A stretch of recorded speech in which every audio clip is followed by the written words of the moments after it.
మిత్రులారా, నేను మీకు ఈ వీడియోలో చూపించబోతున్నాను శ్రీకాళహస్తి పుణ్యక్షేత్రంలోని భక్త కన్నప్ప ఆలయం. ప్రసిద్ధ శివభక్తుడైన కన్నప్ప అంటే తిన్నడు పూర్వం పేరు, తన కళ్ళను శివలింగానికి సమర్పించిన పుణ్యక్షేత్రం.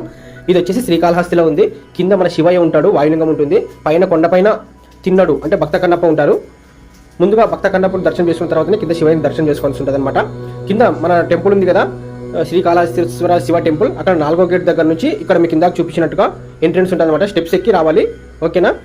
స్టెప్స్ వచ్చేసి దాదాపు 150 to 200 మధ్యలో ఉంటాయి స్టెప్స్. ఎగ్జాక్ట్ లెక్క అయితే తెలియదు, కానీ ఖచ్చితంగా మీరు శ్రీకాళహస్తికి వచ్చినప్పుడు తప్పకుండా ఈ భక్త కన్నప్ప ఆలయాన్ని దర్శనం చేసుకోండి, ఖచ్చితంగా మంచి జరుగుతుంది. మనం కొండపైకి వచ్చిన తర్వాత ఈ విధంగా శివలింగాలు 2 అమ్మవారి టెంపుల్ ఉంటుంది, ఓకేనా ఫ్రెండ్స్. చూడండి, ఇక్కడ మెయిన్గా భక్త కన్నప్ప ఆలయం ఇదే అనమాట, ప్రధాన ఆలయము. ఇక్కడ ఈ విధంగా మీకు లోపలికి వెళ్తున్నాం చూడండి, ఇదే భక్త కన్నప్ప ఆలయము, ఓకేనా.